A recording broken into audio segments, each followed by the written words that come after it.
he had this second-hand, but in really good condition Land Rover. Stupid car, I hate it, but he got it cheap off a bloke at work, so. And it's true, we drifted a bit over the years. That happens when you've known each other for 25. And anyway, he had kids and everything that goes along with that.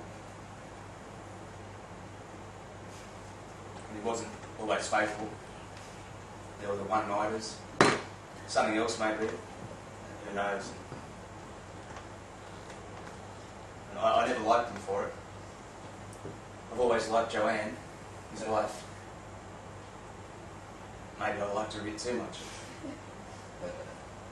One of our friends said that I was the one she should have married. Yeah.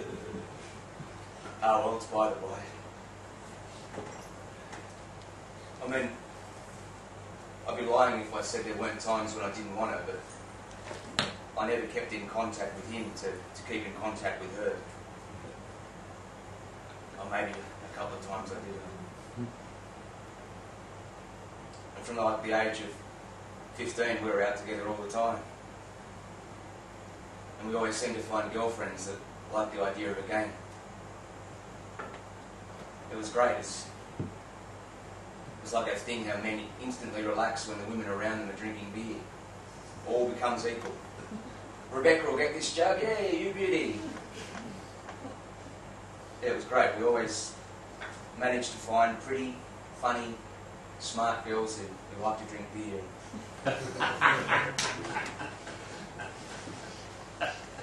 Anyway, we trekked around a bit, went overseas, went to work in London for a year. I don't remember anything much about anything practical. I just remember my head spinning in the back of black cabs and us going from pub to club, carrying on, trying to meet English girls. Unlike a few of the others there, always running into girls from Melbourne. And I remember one night,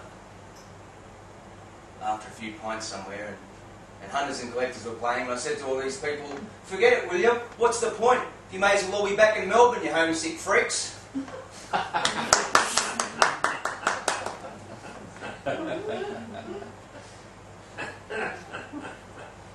He wasn't always reliable.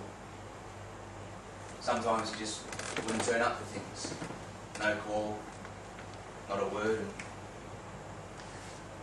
And like you'd ask him about it next time you saw him, and I'd be angry for a minute, but he'd just say, "No, I couldn't make it." And I just accept it. I was always too weak. Way too weak to get stuck into him about the cheating on Joanne thing. And some of my drunken moments over the years, late at night when I've been feeling lonely, I've almost felt like picking up the phone and giving her the truth. But I've always pulled back. And sometimes I thought we'd lost contact for good. But then he'd call on a Thursday or Friday night and we'd talk, laugh about something from ages ago.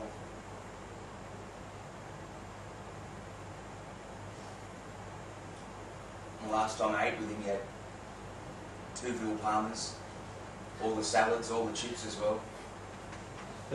I asked him if he was signing up for World Championship Wrestling. Fat pig. Fat selfish pig.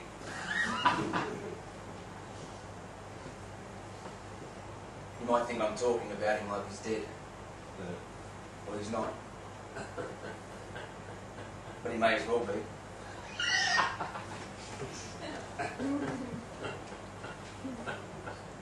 And right now I wish he was. What can you say about someone you've known since you were 10?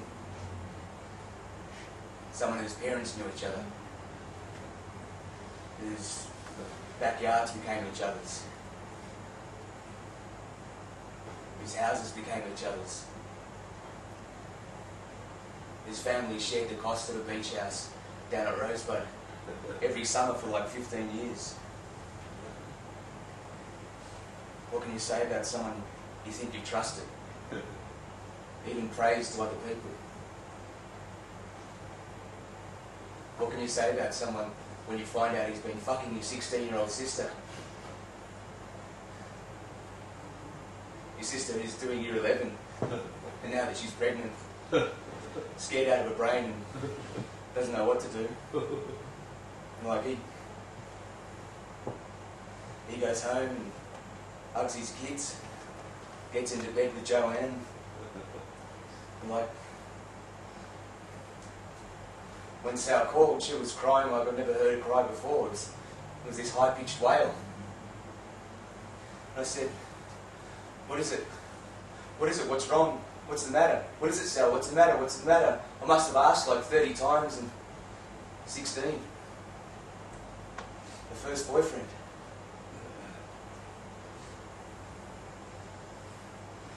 I called Joanne. I said, "I'm coming over," and she said, "He's not here." I said, "Well, I'll wait. I'll wait with you." Anyway, the kids are making a lot of noise, and I told her that he wouldn't know that she was pregnant. That she'd only told me 12 weeks down. Anyway, when I got there, she was drinking vodka, smoking, eating corn chips, and these huge tears were falling on the floor. She knew about the other things he'd done. She must have, or been in denial. And then my sister. That pig. Her first boyfriend.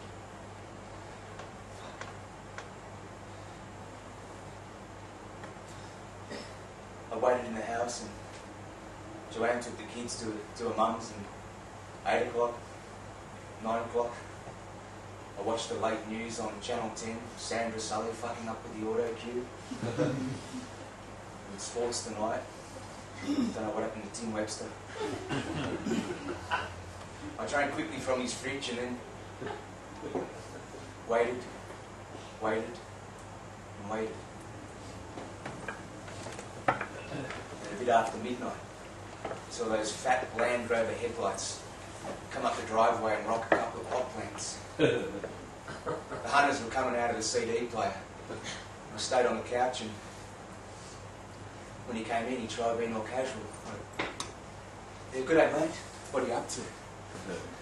I swear I've never hit anyone in my life before. I grabbed him by the throat and I tried ramming his head into the wall. And I said, "Scum! Scum! You are scum! How does it feel to kill 2 families? Sal's pregnant! Scum! Scum! Scum!" Screaming at him until the throat burnt. "Scum!"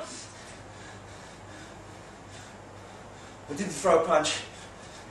I said, "Give me the Land Rover, scum! Give me the Land Rover, fat scum!"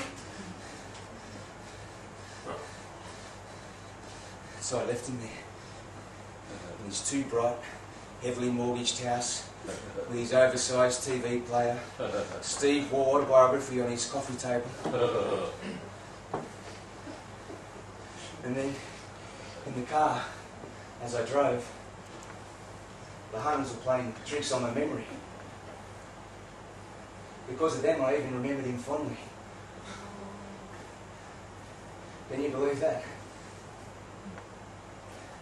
Anyway, I got onto Brunton Avenue, southeast, and doing about 140. And I got to the corner of Russell and Burke, and I saw these 2 dodgy-looking guys in tracky dacks and beanies.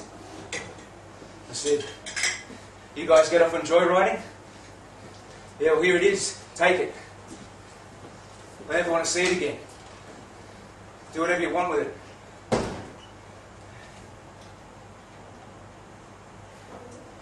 Wouldn't mind another beer.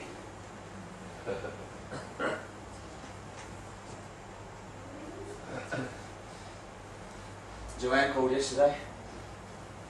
She said she's left him, doesn't know where he is. Never wants to see him again. And she said we've got to keep all this from the parents best we can. Let them retire in peace forever.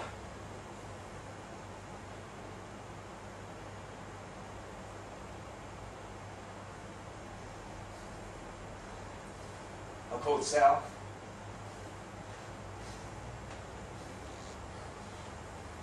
I told her I'd pay for the abortion.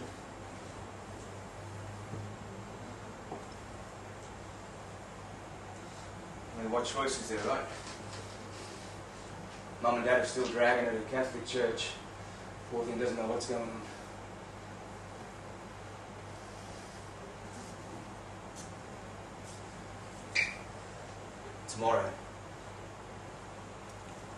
Tomorrow I'm going to track him down. He'll have to turn up somewhere. He'll have to. Might be time to throw my first punch.